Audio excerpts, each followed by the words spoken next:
Untuk mendekatkan diri dengan Tuhan, apakah kita perlu menderita? Mungkin banyak orang yang mempertanyakan atau terheran-heran dengan cara berpikir orang yang melakukan ritual ibadah secara berlebihan. Salah satu di antaranya adalah perilaku para biksu yang berjalan lebih dari 2.600 km dari Thailand ke Candi Borobudur. Apakah memang perilaku ini tidak bermanfaat secara spiritual?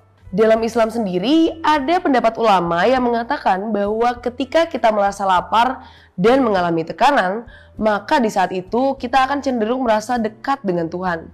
Mungkin tidak ada bukti yang saintifik atas semuanya, tetapi bagaimanapun juga agama memang sering dikaitkan dengan penderitaan. Di Islam sendiri memang jelas dikatakan bahwa Tuhan itu bersama dengan orang-orang yang sabar.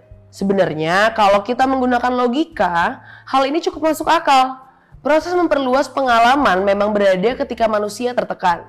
Contohnya mungkin adalah ketika seorang ibu tahu bahwa anaknya belum makan. Maka untuk melakukan kejahatan pun si ibu mau. Tekanan moral dan tuntutan situasi ini membuat cara berpikir sang ibu berubah. Jalan spiritual adalah jalan keras yang membutuhkan cara pandang yang luas.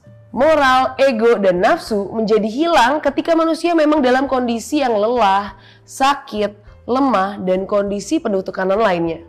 Semua agama sepertinya memang mengajarkan bagaimana sebaiknya umatnya berperilaku ketika menghadapi penderitaan.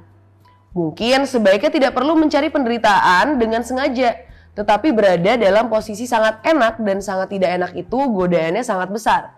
Karena itu banyak ibadah yang sebenarnya bisa dilakukan untuk melindungi diri dari penderitaan agar manusia justru dekat dengan Tuhannya, bukan malah melakukan kejahatan karena kepepet.